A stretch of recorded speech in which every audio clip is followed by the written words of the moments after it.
Hello dear students, welcome to the world Chemistan. ये हमारा solution chapter का 11th video lecture है। Previous video lectures में हमने सारे कॉलिगेटिव प्रॉपर्टीज को डिस्कस कर लिया था। Relative lowering in vapour pressure, elevation in boiling point, depression in freezing point and osmotic pressure को। आज के वीडियो लेक्चर में देखिए हम उनसे रिलेटेड कुछ इंपॉर्टेंट कॉन्सेप्चुअल न्यूमेरिकल्स को सॉल्व करने वाले हैं।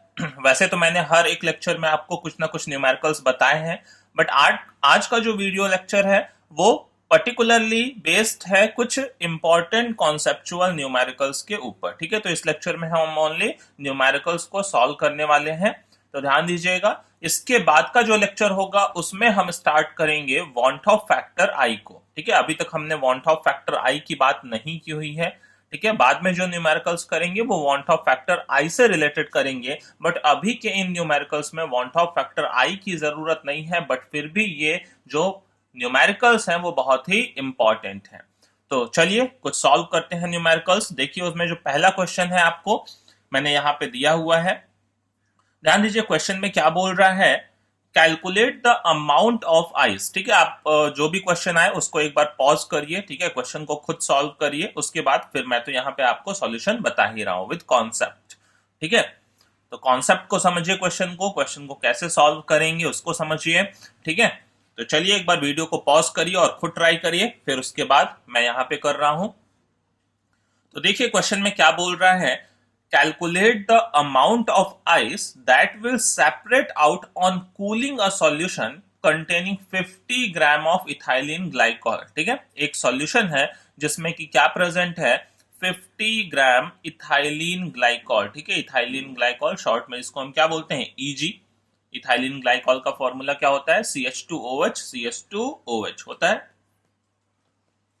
किसमें प्रेजेंट है, इन 200 ग्राम ऑफ वाटर। ठीक है, और इसको कहां तक फ्रीज किया गया, किस टेम्परेचर पे, टू -9.3 डिग्री सेल्सियस। ठीक है, ये हमारा क्वेश्चन है।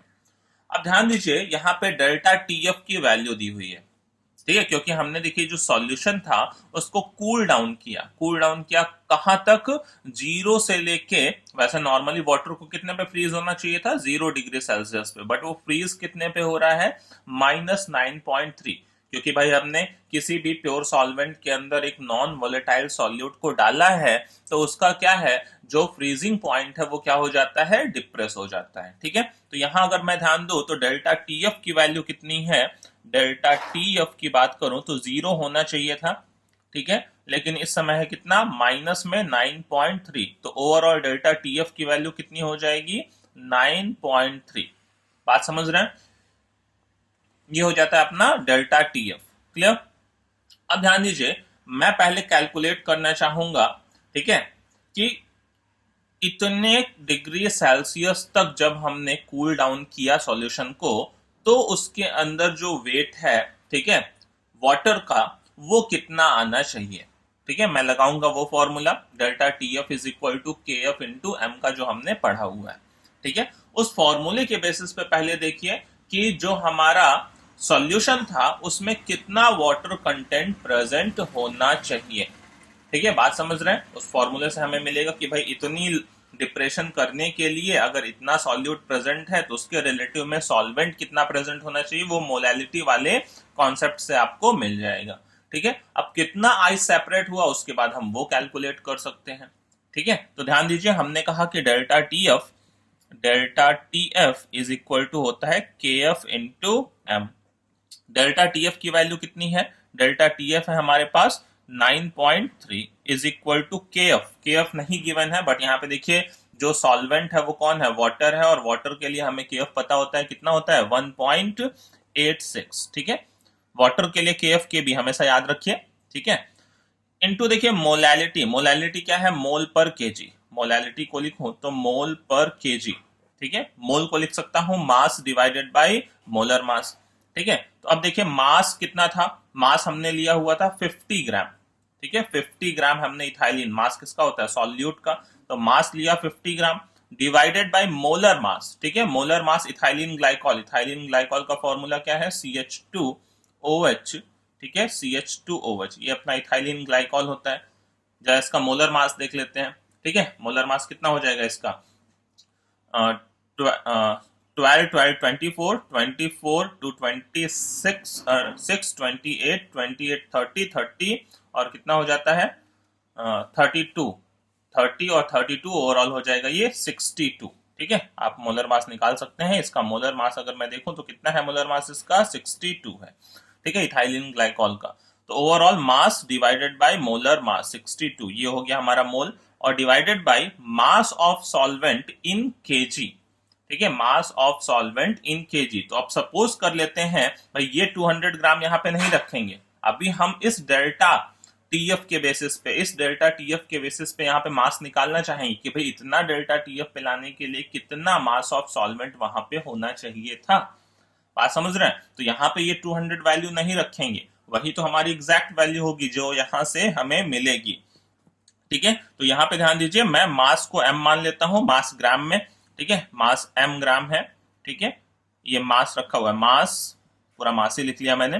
ठीक है, डिवाइडेड बाई 1000 कर देता हूँ, क्योंकि मास ग्राम में रखता है तो यहाँ केजी में चाहिए होता है, मोल पर केजी, तो डिवाइड बाई 1000। अब यहाँ से जो मास आ जाएगा वो हमारा ग्राम में आ जाएगा। ठीक है, तो यहाँ से अगर मैं मास की बात करूं कि कितना मास ऑफ सॉल्वेंट यहाँ पे था, ठीक है, बात समझ रहे हैं, तो यहां से देखिए हम कैलकुलेट कर सकते हैं, क्या हो जाएगा 9.3 इज इक्वल टू 1 पॉइंट, ठीक है, 1.86 इंटू, ये ऊपर मल्टीप्लाई हो जाएगा तो 50 इंटू 1000 डिवाइडेड बाई, ठीक है, mass into 62। Clear? I hope इतना क्लियर होगा आपको। अब यहां से देखिए हम ये मास की वैल्यू निकाल सकते हैं। ठीक है, ये मास यहां से कितना आ रहा है, तो ये मास की वैल्यू कितनी हो जाती है, यहां से कितना मास है, ठीक है, वो हो जाता है, ठीक है, ये डिवाइड करेंगे, मैं डायरेक्ट वैल्यू लिख दे रहा हूं, आप कैलकुलेशन कर सकते हैं। यहां से मैं अगर मास की वैल्यू निकालूंगा तो वो आ जाता है 161.29 ग्राम। ठीक है, मैं आपको बस कॉन्सेप्ट समझा रहा हूं क्वेश्चन का। अब ध्यान दीजिए, इतना मास होना चाहिए था, ये किसका, सॉल्वेंट का। ठीक है, मास ये किसका, सॉल्वेंट का। ठीक है, जबकि हमने लिया कितना था, ठीक है, 200 ग्राम वाटर शुरू में लिया हुआ था। ठीक है, बात समझ रहे हैं? तो यहां पे देखिए जब हमने उसको कूल डाउन किया -9.3 पे, तो वाटर कंटेंट कितना बचा, 161.92। तो अमाउंट ऑफ आइस जो सेपरेट हुआ फ्रॉम 200 ग्राम ऑफ वाटर, वो कितना हुआ, amount of ice separated, amount of ice separated, ice separated, वो कितना हो गया, 200 ग्राम हमने लिया था शुरू में सॉल्वेंट वाटर, और बाद में सॉल्वेंट ये इस डेल्टा टीएफ के अकॉर्डिंग कितना होना चाहिए था, 161.29। तो कितना वाटर सेपरेट हो गया होगा, माइनस कर लीजिए, कितना आ जाएगा 38.71 ग्राम। क्लियर है? आई होप आप समझ चुके होंगे क्वेश्चन को। ठीक है, चलिए नेक्स्ट क्वेश्चन पे चलते हैं, क्वेश्चन नंबर 2। वापस से आप वीडियो को पॉज करिएगा, क्वेश्चन को एक बार रीड करिए। ठीक है, क्वेश्चन समझिए, क्वेश्चन में क्या बोल रहा है। यह है आपका क्वेश्चन नंबर 2। इसमें देखिए क्या बोल रहा है कि एट 10 डिग्री सेल्सियस, ठीक है, 10 degree Celsius the osmotic pressure of urea solution is 500 mm of Hg। ठीक है, 500 mm ऑफ Hg। पहले यूनिट्स पे भी ध्यान रखिएगा, ये मिलीमीटर ऑफ मर्करी में दिया हुआ है, जबकि अगर हम R की वैल्यू रखेंगे तो वो तो किस में रखेंगे, ATM में। तो इस mmHg को भी हमें किस में कन्वर्ट करना पड़ेगा, इसको भी ATM में कन्वर्ट करना पड़ेगा। तो पहले तो आप यही समझ लीजिए कि 1 ATM में कितना होता है, 1 ATM में 760 mm ऑफ Hg होता है, सबको पता होगा। ठीक है, 760 mm ऑफ Hg, ये 1 ATM में होता है। ठीक है, अब पढ़ते हैं आगे, चलिए। The solution is diluted. अब उसी सॉल्यूशन को हमने क्या कर दिया, डाइल्यूट कर दिया, है ना, उसमें थोड़ा और सॉल्वेंट बढ़ा दिया। ठीक है, is diluted and the temperature is raise to 25 degree Celsius, और उसका टेम्परेचर भी हमने क्या कर दिया, रेज कर दिया। ठीक है, when the osmotic pressure is found to be 105.3 mm of Hg, और उसकी वजह से उसका जो ऑस्मोटिक प्रेशर है वो भी देखिए घट गया। पहले ऑस्मोटिक प्रेशर कितना था, 500 mm ऑफ Hg था, अभी नया ऑस्मोटिक प्रेशर, उसको डाइल्यूट कर दिया, टेम्परेचर को रेज कर दिया, उसके बाद जो फाइनल ऑस्मोटिक प्रेशर आया वो 105.3 mm ऑफ Hg आया। अब कह रहा है कि हमने कितने टाइम उसको डाइल्यूट किया, calculate the extent of dilution. बात समझ रहे हैं? मतलब पहले से उसको 2 गुना, 4 गुना, 5 गुना, 10 गुना, कितने टाइम्स उसको हमने डाइल्यूट किया हुआ है वो हमें यहाँ पे कैलकुलेट करना है, जिसकी वजह से ऑस्मोटिक प्रेशर इतने से घट के इतना हो गया। बात समझ रहे हैं? क्लियर है? अच्छा, ऑस्मोटिक प्रेशर का हमने फॉर्मूला पढ़ा, pi is equal to C R T. ठीक है, तो चलिए फिर हम करते हैं सॉल्यूशन इसका।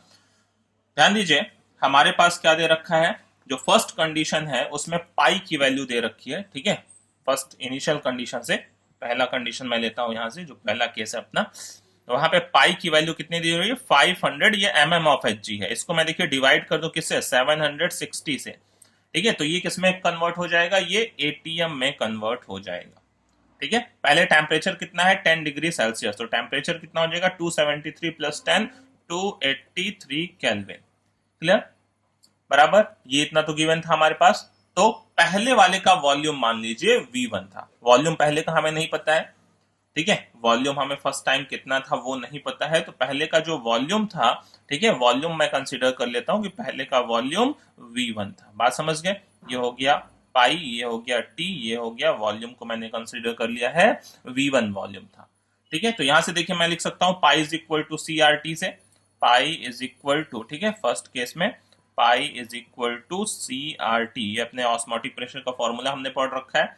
पाई की वैल्यू कितनी है, ठीक है, 500 divided by 760 is equal to C, C को क्या लिख सकता हूं, मोल पर लीटर, है ना, एन बाई, यहाँ पे क्या वॉल्यूम हमने कंसीडर किया हुआ है, V1।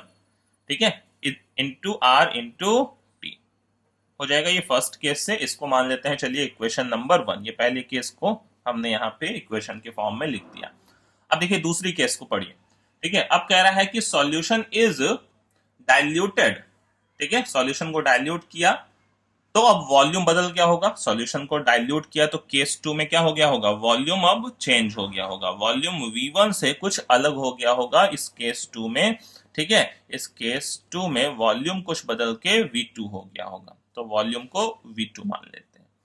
ठीक है, अगली चीज, जो पाई की वैल्यू है, ठीक है, मतलब जो सेकंड कंडीशन है उसमें पाई की वैल्यू देखिए कितनी है, 105.3 mm ऑफ एच जी। इसको भी अगर मैं कन्वर्ट कर लूं एटीएम में तो कितना हो जाता है, 760 से डिवाइड कर दूं, ठीक है, तो ये भी एटीएम में कन्वर्ट हो जाता है। अच्छा, नया जो टेम्परेचर है, नया टेम्परेचर कितना है, हमने कहा कि जो नया टेम्परेचर है वो रेज कर जाता है 25 डिग्री सेल्सियस से। तो हमने पहले कितना लिया हुआ था, 2, है ना, the temperature is raised to 25 degree Celsius. Raise किया नहीं है, रेज टू है। ठीक है, ऐसा नहीं है कि भाई 10 में और प्लस 25 कर दिया। The temperature is raised to 25, पहले वो 10 डिग्री पे था, अभी 25 पे कर दिया, तो मतलब 25 डिग्री ही उसका क्या है, रियल टेम्परेचर है, उसमें मत जोड़ दीजिएगा 25। बात समझ रहे हैं? ठीक है, तो यहाँ पे लैंग्वेज को समझिएगा, is raised to 25 degree Celsius, तो कितना हो जाएगा, 273 एंड प्लस 25। ठीक है, केल्विन में मैं बोलो तो 298 केल्विन। बात समझ रहे हैं? क्लियर है?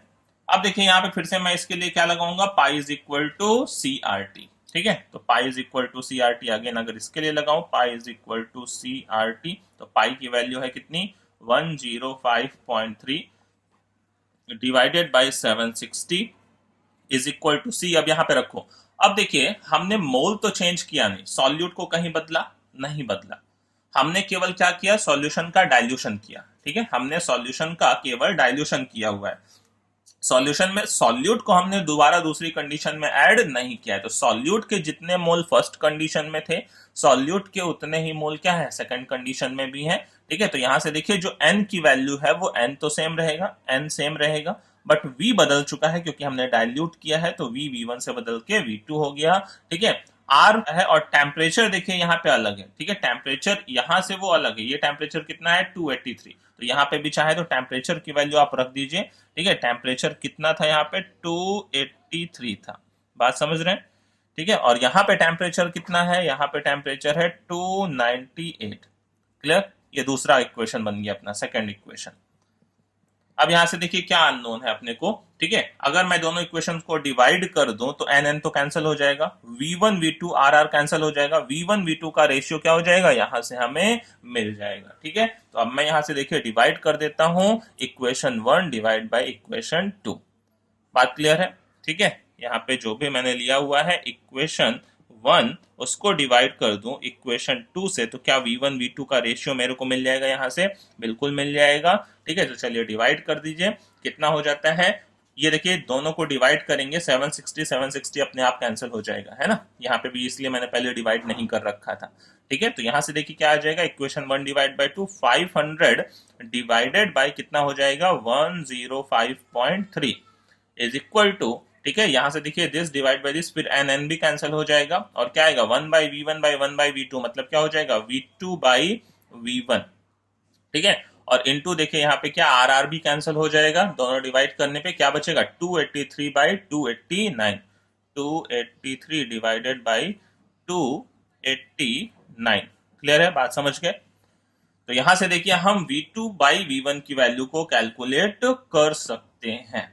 ठीक है, तो यहां से देखिए क्या आ जाता है, V2/V1 की वैल्यू इक्वल टू, ठीक है, ये देखिए उधर ये अराउंड अराउंड कितना जा रहा है, 1। ठीक है, ये कितना जा रहा है, पॉइंट समथिंग टाइम जाएगा और ये इसमें मल्टीप्लाई करेंगे तो अप्रोक्सीमेटली भी 500 के अराउंड रहेगा ये। ठीक है, तो अराउंड अराउंड ये 5 टाइम ही जाने वाला है। ठीक है, तो यहाँ पे आप कैलकुलेशन करेंगे तो कितना आएगा, 5 टाइम, क्योंकि अप्रोक्सीमेटली 500 था, डिवाइडेड बाई कितना था, 105 था। ठीक है, तो अप्रोक्सीमेटली 5 से थोड़ा सा क्या होता, 5 से थोड़ा सा ये कम होता। और यहाँ पे देखिए ये जब डिवाइड करता नीचे तो क्या आता, 1 से थोड़ा सा बड़ा आता। ठीक है, नीचे में डिवाइड करता 1 से थोड़ा, तो 500 से थोड़ा कम, 1 से थोड़ा बड़ा मल्टीप्लाई होता तो क्या हो जाता, अराउंड अराउंड 5 ही आ जाता। आप कैलकुलेशन भी कर सकते हैं। ठीक है, तो यहां से देखिए हमारा क्या कंक्लूजन निकलता है, V2 की वैल्यू क्या है, 5V1 के इक्वल है। ठीक है, V2 की वैल्यू 5V1 के इक्वल है, मतलब हमने क्या किया था, जो सॉल्यूशन था उसको 5 टाइम्स क्या किया था, डाइल्यूट किया था। ठीक है, ये हमारा आंसर है, जो भी हमने सॉल्यूशन लिया था उसको 5 टाइम हमने डाइल्यूट किया था। चलिए क्वेश्चन पे चलते हैं, अपने थर्ड क्वेश्चन पे। आई होप आपको ये क्वेश्चन क्लियर हो गया होगा। तो देखिए क्वेश्चन नंबर थर्ड में क्या दिया हुआ है, वापस से आप एक बार वीडियो को पॉज करिए। ठीक है, क्वेश्चन को खुद ट्राई करिए। ये क्वेश्चन थोड़ा और अच्छा है, देखिए धीरे धीरे क्वेश्चन का लेवल जो है वो इंक्रीज करता जा रहा हूं मैं। ठीक है, क्वेश्चन 1 और 2 के कंपैरिजन में ये क्वेश्चन आपका ज्यादा बेटर क्वेश्चन है। ठीक है, तो क्वेश्चन को रीड किया है एक बार पॉज करके, तो चलिए मैं सॉल्व करता हूं। ठीक है, देखिए इस क्वेश्चन में क्या दिया हुआ है, क्वेश्चन बहुत छोटा सा है लेकिन थोड़ा सा हमें यूनिटरी मेथड का यहाँ पे यूज करना पड़ेगा। ठीक है, यूनिटरी मेथड को यूज करेंगे हम। यूनिटरी मेथड हम हमेशा करते हैं, इतने में इतना तो इतने में कितना। ठीक है, तो ध्यान दीजिए क्या लिखा हुआ है क्वेश्चन में, 100 grams of a 5m urea solution are cooled to -6 degree Celsius. ठीक है, what amount of urea will be separated out. हमारे पास क्या है, 100 ग्राम सॉल्यूशन है। ठीक है, कितनी मोलैरिटी का, 5m का यूरिया का, और उसको हमने कूल किया हुआ है -6 डिग्री सेल्सियस। ठीक है, अब ये चीज पहले आप यहां कंसीडर कर लीजिएगा, 100 ग्राम ही दिया हुआ है। What amount of urea will separate out, अब यहां से हमसे पूछ रहा है, देखिए कितना amount of urea separate out हुआ होगा। बात क्लियर है? चलिए हम चलते हैं सॉल्यूशन की तरफ। देखिए मैं अगर यहां से चाहूं तो इस टेम्परेचर पे सॉल्यूशन की मोलैलिटी कितनी रही होगी वो निकाल सकता हूं, जैसा कि मैंने क्या किया, फर्स्ट क्वेश्चन में किया था। ठीक है, कि भाई इतने टेम्परेचर तक आते आते सॉल्यूशन की मोलैलिटी कितनी हो जानी चाहिए थी, वो delta T F is equal to K F into M से पता चल जाएगा। ठीक है, क्योंकि भाई डेल्टा टी एफ कितना है, वाटर को फ्रीज होना चाहिए था कितने पे, 0 पे। ठीक है, एक्वस सॉल्यूशन ही मान के चलेंगे भाई, और कुछ नहीं दिया हुआ है, तो वाटर को फ्रीज होना चाहिए था 0 पे, जबकि वो हमने उसको कहां तक कूल कर दिया था यूरिया सॉल्यूशन के साथ, -6 डिग्री सेल्सियस पे। तो डेल्टा टीएफ की वैल्यू कितनी थी यहाँ पे, जो डेल्टा टीएफ था वो कितना था, वो था 0 माइनस 0, है ना, -6 डिग्री सेल्सियस, तो मतलब ये था 6 डिग्री सेल्सियस। ठीक है, क्लियर है, ये डेल्टा टीएफ था अपने पास। अब ध्यान दीजिए हमने किया delta T F is equal to K F into M का यूज। यहां से देखिए डेल्टा टीएफ रखा 6 is equal to K F water के लिए कितना होता है 1.86 इंटू एम मोलैलिटी। तो इस डेल्टा टीएफ के बेसिस पे हमारी मोलैलिटी कितनी आनी चाहिए थी, वो आनी चाहिए थी 6 डिवाइडेड बाई 1.86। तो अराउंड अराउंड वैल्यू देखिए आ जाती 3.23। ठीक है, ये मोलैलिटी हमारी मिलनी चाहिए थी। ठीक है, ये मोलैलिटी हमारी यहां से मिलनी चाहिए थी। बात क्लियर है? इसको यहाँ पे चलिए अभी रोक लेते हैं। ठीक है, पहले मैं इस पे कैलकुलेशन कर देता हूँ ऊपर वाले पे। ठीक है, पहले ऊपर वाले पे कैलकुलेशन कर लें, फिर उसके बाद इस पे आएंगे, इसका यूज करेंगे। ध्यान दीजिए, सबसे पहले हमारा दिया था वो 5 मोलैलिटी का 100 ग्राम का यूरिया सॉल्यूशन था। ठीक है, इस पे भी अभी हमारा है, वो दूसरा पार्ट होगा। ठीक है, 5 मोलैलिटी का 100 ग्राम का यूरिया सॉल्यूशन था। ठीक है, 5 मोलैलिटी का मतलब क्या होता है, मोलैलिटी का मतलब क्या होता है, मोल पर केजी, मोल पर केजी। ठीक है, तो 5 मोलैलिटी का मतलब क्या हुआ कि 5 मोल प्रेजेंट है, 5 मोल प्रेजेंट है पर, ठीक है, 100 पर किलोग्राम ऑफ, ठीक है, पर केजी ऑफ, ठीक है, 5 मोल पर केजी ऑफ सॉल्वेंट के अंदर। बात क्लियर है? ठीक है, तो 5 मोल यूरिया का मतलब क्या हो गया, यूरिया का फॉर्मूला क्या होता है NH2CO NH2। ठीक है, 5 मोल का मतलब कितना हो जाता है NH2CO NH2 का अगर मैं मास देख लूं, ठीक है, NH2CO NH2 का मैं मास देख लूं तो इसका मोलर मास कितना हो जाता है 60 हो जाता है। तो 5 मोल का मतलब कितना हो गया इसका टोटल मास। ठीक है, 5 मोल का मास कितना हो जाता है 5 इंटू 1 मोल का मास कितना है 60, ओवरऑल 300। ठीक है, मतलब 300 ग्राम यूरिया प्रेजेंट होगा पर केजी ऑफ सॉल्वेंट के अंदर। ठीक है, पर केजी, और पर केजी का मतलब कितना होता है 1000 ग्राम। तो 1000 ग्राम अगर मैं क्या लेता हूं, वाटर लेता हूं, तो उसके अंदर क्या प्रेजेंट होगा 300 ग्राम। ठीक है, 300 ग्राम यूरिया प्रेजेंट होगा। ये बात क्लियर है आपको 5 मोलैलिटी से कि 1000 ग्राम वाटर के अंदर बाई 5 मोल प्रेजेंट होगा। 5 मोल का मतलब 300 ग्राम यूरिया, मतलब जो टोटल सॉल्यूशन है वो 1300 ग्राम का रहा होगा, उसमें 300 ग्राम क्या प्रेजेंट रहा होगा, यूरिया प्रेजेंट रहा होगा। लेकिन हमने क्या लिया था, ठीक है, ये टोटल सॉल्यूशन तो भाई 1300 ग्राम, हमने कितना लिया था, हमने केवल शुरू में ध्यान दीजिए 100 ग्राम सॉल्यूशन लिया था, किसका 5M यूरिया का। ठीक है, तो अगर मैं कहूं कि टोटल मिला के 1300 ग्राम सॉल्यूशन में कितना यूरिया प्रेजेंट था, 300 ग्राम यूरिया प्रेजेंट था। तो अब 100 ग्राम सॉल्यूशन में, 100 ग्राम सॉल्यूशन में कितना यूरिया प्रेजेंट होना चाहिए, मैं निकाल सकता हूं क्रॉस मल्टीप्लाई से। 1300 ग्राम में 300 ग्राम, तो 100 ग्राम में कितना, ठीक है, तो 100 इंटू 300 क्रॉस मल्टीप्लाई कर दिया, डिवाइडेड बाई 1300। बात समझ गए? यहां से देखिए अगर आप कैलकुलेशन करेंगे तो ये वैल्यू मैं डायरेक्ट लिख रहा हूं यहां से, कितनी हो जाएगी, ठीक है, अराउंड अराउंड हो जाएगी, ठीक है, 23.08 ग्राम। ये यूरिया इतना होना चाहिए था। बट एक्चुअली में यूरिया कितना है वो तो यहां से मिलेगा। बात वही है जो पहले क्वेश्चन में मैंने आपको समझाया कि भाई यूरिया इतना होना चाहिए, बट एक्चुअली में यूरिया तो यहां से मिल रहा है। ठीक है, एक्चुअली में यूरिया कितना होना मिलेगा यहाँ पे, तो वही सेम चीज यहाँ पे भी देखिए। ठीक है, कि मोलैलिटी मेरी कितनी मिली 3.23 ग्राम मिली। ठीक है, मतलब इतने मोल प्रेजेंट होंगे कितने के अंदर, पर 1000 ग्राम ऑफ वाटर के अंदर, या पर केजी ऑफ वाटर के अंदर। तो इसका भी मास चलिए हम निकाल लेते हैं, सेम ऐसा है। ठीक है, तो कि 3.23 मोल का मास कितना होगा, ठीक है, इसका मोल का मास कितना हो जाएगा, इतना मोल पर केजी प्रेजेंट होगा। भाई इतनी मोलैलिटी का मतलब फिर से जैसे मैंने यहाँ पे लिखा हुआ है, ठीक है, 3.23 मोल पर केजी ऑफ सॉल्वेंट प्रेजेंट होगा, पर केजी ऑफ सॉल्वेंट प्रेजेंट होगा। ठीक है, अब इतने मोल का मास कितना हो जाएगा, फिर से मोलर मास यूरिया का 60 था, तो इतने मोल का मास कितना हो जाएगा, इतने मोल का मास 3.23 इंटू 60 हो जाएगा। बात समझ रहे हैं? क्लियर है? अब यहाँ पे मल्टीप्लाई भी कर सकते हैं या पूरी वैल्यू को ऐसे ही रहने देता हूं। ठीक है, ये कितने में प्रेजेंट होता, फिर से ये मोलैलिटी है, मतलब क्या 1000 ग्राम वाटर के अंदर प्रेजेंट होता। ठीक है, तो अब देखिए अगर मैं बात करूं यहां पे जो वाटर का अमाउंट प्रेजेंट था, क्या मैं वो निकाल सकता हूं भाई, 100 ग्राम सॉल्यूशन के अंदर इतना तो यूरिया प्रेजेंट था। ठीक है, तो 100 ग्राम सॉल्यूशन में वाटर कितना प्रेजेंट था, वाटर कितना प्रेजेंट था 100 माइनस 23.08। वाटर कितना आ गया यहाँ से 76.92 ग्राम। ठीक है, ये वाटर का अमाउंट आ गया है ना। सॉल्यूशन में भाई वाटर तो कहीं नहीं जा रहा है ना, यूरिया हमने कहा फ्रीज आउट होके बाहर कर रहे हैं। ठीक है, वाटर तो वहीं का वहीं है। तो अब ध्यान दीजिए कि अगर मेरा 1000 ग्राम में कितना होना चाहिए था, 1000 ग्राम में 3.23 मोल होना चाहिए था, मतलब 3.23 इंटू 60 ग्राम होना चाहिए था। तो इतने ग्राम में कितना हमारा यूरिया प्रेजेंट होना चाहिए वो मैं निकाल सकता हूँ। ठीक है, तो चलिए उसके लिए हम देखिए यूनिटरी मेथड लगाते हैं यहाँ पे। ठीक है, 1000 ग्राम वाटर के अंदर, 1000 ग्राम H2O के अंदर कितना यूरिया होना चाहिए था, 3.23 इंटू 60 ग्राम यूरिया होना चाहिए था।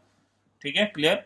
हमारे पास कितना वाटर कंटेंट प्रेजेंट था, वाटर कंटेंट जब 100 ग्राम हमने सॉल्यूशन लिया था तो 76.92 ग्राम वाटर प्रेजेंट था। ठीक है, ग्राम H2O प्रेजेंट था, तो इसके अंदर कितना यूरिया होना चाहिए। ठीक है, ये हमारा मिल जाएगा यहाँ से, तो क्रॉस मल्टीप्लाई करेंगे वापस से तो कितना हो जाएगा। ठीक है, 76.92 इंटू 3.23 इंटू 60 और डिवाइडेड बाई क्या हो जाता है 1000। तो यहां से देखिए यूरिया का एक्चुअल अमाउंट अभी कितना बचेगा, वो इसको कैलकुलेट करेंगे तो आ जाता है हमारा 14.91 ग्राम। ठीक है, जबकि रियलिटी में यूरिया कितना होना चाहिए था, रियलिटी में यूरिया होना चाहिए था कितना 23.08, जब हमने उसको कहां तक -6 तक कूल डाउन नहीं किया था सॉल्यूशन को तब। ठीक है, तो अब यूरिया कितना सेपरेट हुआ वो यहां से हमें मिल जाएगा। ठीक है, यूरिया सेपरेटेड होना चाहिए था 23.08 ग्राम, बट अभी कितना है उस डेल्टा टीएफ के अकॉर्डिंग 14.91 ग्राम। तो कितना यूरिया हमारा सेपरेट हो गया, यहां से देखिए आंसर आ जाता है 8.17 ग्राम। ठीक है, आई होप आपको क्लियर हो गया होगा। मैं एक बार वापस से आपको और शॉर्ट में समझा देता हूं कि भाई पहले मैंने 5 मोलैलिटी का 100 ग्राम सॉल्यूशन लिया था, पूरा 1 केजी लेता तो वही उसका मास हो जाता, लेकिन हमने 100 ही लिया था। तो 100 में कितना प्रेजेंट था यूरिया वो तो निकालना पड़ेगा ना। और 5 मोलैलिटी का मतलब क्या होता है, मोल पर केजी, कि इतने मोल प्रेजेंट है पर केजी में, उतने मोल का मतलब 300 मास हो गया यूरिया का, 5 मोल का मतलब। अब 100 ग्राम वाटर, 1000 ग्राम वाटर में 300 ग्राम यूरिया, मतलब टोटल 1300 ग्राम सॉल्यूशन हो गया। 1300 ग्राम सॉल्यूशन में 300 ग्राम यूरिया है, तो 100 ग्राम सॉल्यूशन में कितना यूरिया प्रेजेंट होगा। ये यूरिया एक्चुअल में होना चाहिए था जब हमने -6 तक उसको कूल डाउन नहीं किया था। ये यूरिया होना चाहिए था 100 ग्राम सॉल्यूशन के अंदर, बाकी बचा हुआ क्या होना चाहिए था, उसके अंदर वाटर कंटेंट प्रेजेंट होना चाहिए था। अब हमने जब उसको -6 पे कूल डाउन कर दिया तो उसके बेसिस पे देखा मोलैरिटी कितनी आनी चाहिए 3.23, मतलब उसके बेसिस पे उसके अंदर यूरिया कितना प्रेजेंट होना चाहिए, इतना प्रेजेंट होना चाहिए, कितने के अंदर, पर 1000 ग्राम ऑफ वाटर के अंदर। ठीक है, तो अब 1000 ग्राम वाटर में इतना आना चाहिए, तो बल्कि वाटर हमारा कितना प्रेजेंट है 76.92, तो उतने में कितना यूरिया आना चाहिए, वो आना चाहिए 14.91। तो आना चाहिए इतना, पहले था इतना। ठीक है, बाद में घट के हो जाता है इतना, तो सेपरेट आउट कितना हो गया 8.17। क्लियर, आई होप आपको क्लियर हो गया होगा। तो देखिए चलते हैं हम अपने नेक्स्ट क्वेश्चन की तरफ, क्वेश्चन नंबर 4 पे। ठीक है, क्वेश्चन को वापस से पॉज करिए, खुद रीड करिए क्वेश्चन में क्या बोल रहा है, ट्राई करिए।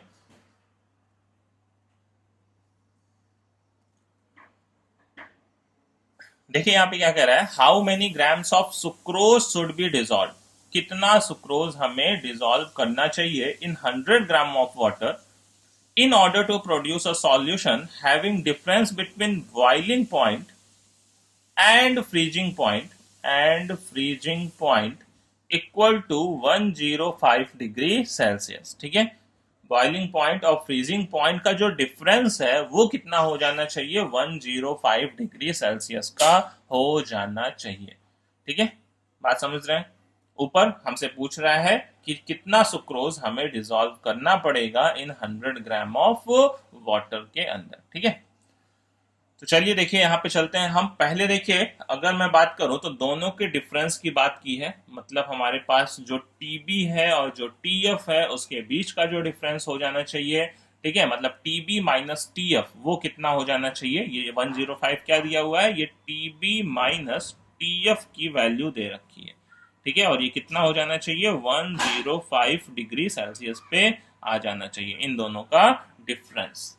ठीक है, अब ध्यान दीजिए, हमने दोनों के फॉर्मूलाज पढ़ रखे हैं। Delta T B is equal to K B into M, और delta T F is equal to K F into M. ठीक है, कि डेल्टा टी बी लिख सकता हूं, delta T B is equal to T B minus T B naught, ये होता है, और टी बी नॉट कितना है, 100 है। ठीक है, तो यहां से क्या हो जाता है, टी बी माइनस 100। सिमिलरली देखिए, मैं डेल्टा टी एफ को लिख सकता हूं क्या, डिप्रेशन आता है फ्रीजिंग पॉइंट में, पहले से कम हो जाता है, तो उसमें T F not minus T F होता है। अच्छा, टी एफ नॉट कितना होता है, 0, है ना, वाटर का फ्रीजिंग पॉइंट अगर मैं देख लूं तो 0, बाद में टी एफ है। ठीक है, तो अगर मैं टीबी की बात करूं तो कितना है, 100 प्लस, ठीक है, डेल्टा टीबी है, 100 प्लस डेल्टा टीबी है, और डेल्टा टीबी कितना है, के बी इंटू एम है। क्लियर है, इस तरीके से हम कैलकुलेशन देखिए यहाँ पे कर सकते हैं। ठीक है, तो यहाँ से देखिए क्या हो जाता है हमारे पास, टीबी की वैल्यू हो जाती है, ठीक है, 100 प्लस डेल्टा टीबी, और डेल्टा टीबी में क्या लिख सकता हूं, के B into M, 100 plus K B into M. यहां से देखिए मैं क्या लिख सकता हूं, टी एफ की वैल्यू लिख सकता हूं कितनी, ठीक है, टी एफ की वैल्यू 0 माइनस टी एफ, ठीक है, 0 minus delta T F, 0 minus delta T F इधर ले गया, ये उसको उधर ले गया। यहां से देखिए क्या हो जाएगा, 0 तो खत्म हो गया, माइनस में डेल्टा टी एफ क्या है, के एफ इंटू एम। ठीक है, या 0 रहने देता हूं, मान लीजिए एक इक्वेशन की फॉर्म में दिखाई देगा, 0 माइनस के एफ इंटू एम। अब देखिए ये इक्वेशन दो हमने बना लिए, दोनों को मैं क्या कर दूं, सब्ट्रैक्ट कर दूं। ये इक्वेशन 1 हो गया, ये इक्वेशन 2 हो गया, क्योंकि हमें T B minus T F पता है, T B minus T F पता है, तो इक्वेशन 1 माइनस 2 अगर कर दूं, ठीक है, इक्वेशन 1 माइनस 2, बात समझ रहे हैं, तो इक्वेशन 1 माइनस 2 कर देता हूं, तो यहां से ध्यान दीजिए क्या हो जाएगा हमारे पास, T B minus T F is equal to 100 plus K B into M. ठीक है, और माइनस ये माइनस प्लस हो जाएगा, है ना, तो माइनस ये माइनस प्लस कर देता हूं, के एफ इंटू एम। बात क्लियर है। अच्छा, T B minus T F यही हमें क्या पता था, 105 पता था, 105 इज इक्वल टू, ठीक है, 100 प्लस, ये कॉमन ले लो मोलैरिटी को, के बी प्लस के एफ इंटू एम हो जाएगा। ठीक है, और के बी के एफ की वैल्यू हमें पता होती है भाई, वाटर की नहीं पता होती तो भी गिवन भी है यहाँ पे। ठीक है, तो यहाँ से देखिए क्या हो जाएगा, 105 is equal to 100 plus K B कितना था, 0.512 होता है, और के एफ कितना होता है, 1.86 होता है, इंटू मोलैलिटी। अब यहाँ से देखिए आप मोलैलिटी की वैल्यू को कैलकुलेट कर सकते हैं, तो मोलैलिटी कितना हो जाता है, यहाँ से मोलैलिटी देखिए आप डिवाइड मल्टीप्लाई करेंगे। ठीक है, क्लियर है, तो ओवरऑल जो मोलैलिटी की वैल्यू आ जाती है, मैं यहाँ पे डायरेक्ट लिख रहा हूँ 2.108। ठीक है, 2.108, बात समझ गए। अब मोलैलिटी अगर हमें मिल गया है तो कितना हमारा ग्राम वहां पे सुक्रोज का डिजोल्व था वो हमें मिल जाएगा। ठीक है, तो हम सीधा फॉर्मूला लगा देंगे, क्या, मोलैलिटी इज इक्वल टू मोल पर केजी वाला।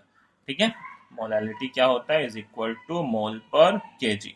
तो मोलैलिटी कितना था हमारे पास, ठीक है, मोलैलिटी की वैल्यू थी 2.108, मोल लिखा, mass divided by molar mass, mass तो हमें पता नहीं है यूरिया का कितना डिजोल्व था, बट मोलर मास 60 होता है, सबको पता है। किलोग्राम ऑफ सॉल्वेंट 1000 ग्राम, यहाँ पे 100 ग्राम वाटर ले रखा था, डिवाइड बाय 1000 करेंगे, वो केजी में कन्वर्ट हो जाएगा। ठीक है, क्लियर है। अच्छा, मास डिवाइडेड बाय मोलर मास, देखिए यूरिया नहीं था, सुक्रोज लिया था, और सुक्रोज का मोलर मास कितना होता है, 342 होता है।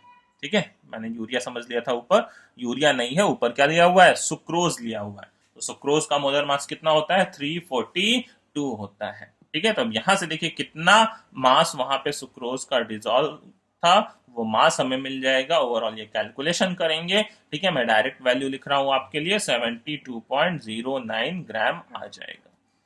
ठीक है, आई होप आपको क्वेश्चन क्लियर हो गया होगा। इस तरीके से दो इक्वेशंस हमने बनाए, उनको माइनस कर दिया क्योंकि हमें पता था टीबी माइनस टीएफ की वैल्यू। क्लियर है? तो चलिए हम आज के लास्ट क्वेश्चन पे चलते हैं। ठीक है, क्वेश्चन नंबर 5 पे। क्वेश्चन को वापस से पॉज करिए और खुद ट्राई करिए। ठीक है,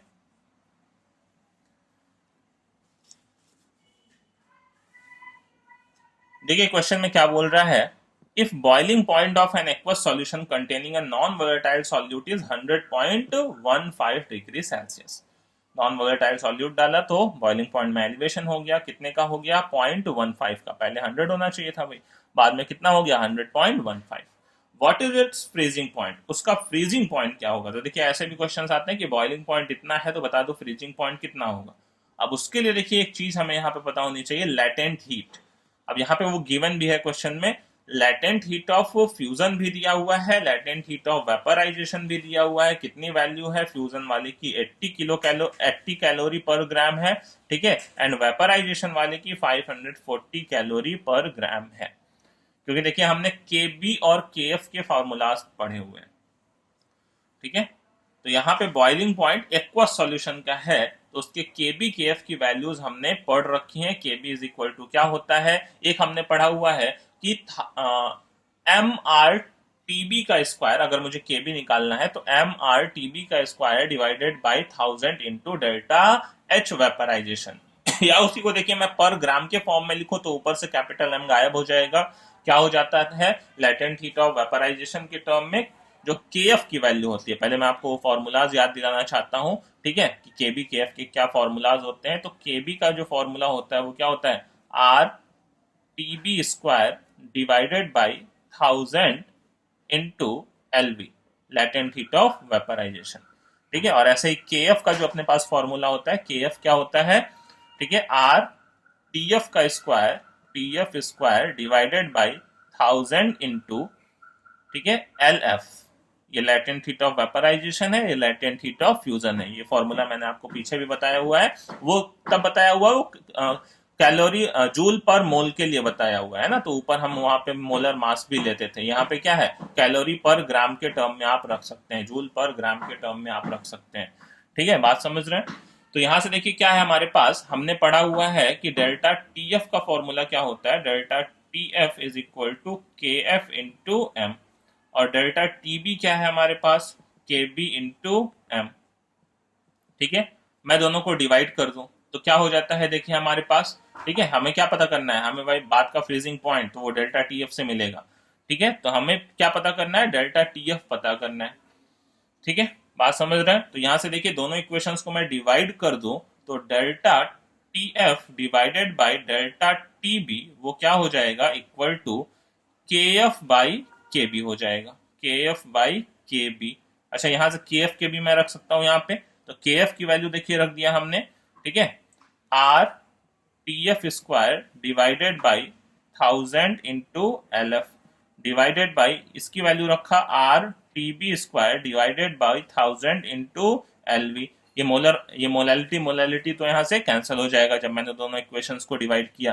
ठीक है, तो यहां से देखिए क्या हो जाता है, ये वैल्यू जो कैलकुलेट होके आती है वो कितनी आती है? अगर मैं बात करूं कि delta T F by delta T B ये कितना हो जाएगा? ये R by 1000 R by 1000 R by 1000 cancel हो जाएगा। ठीक है, ऊपर क्या आएगा अपने पास? T F square. ठीक है, और ये एल वी ऊपर चला जाएगा into L V divided by, नीचे क्या बचेगा? T B square into L F. ठीक है, बात समझ रहे हैं? क्लियर? अब देखिए डेल्टा टीबी तो हमें पता है, डेल्टा टीबी कितना पता है?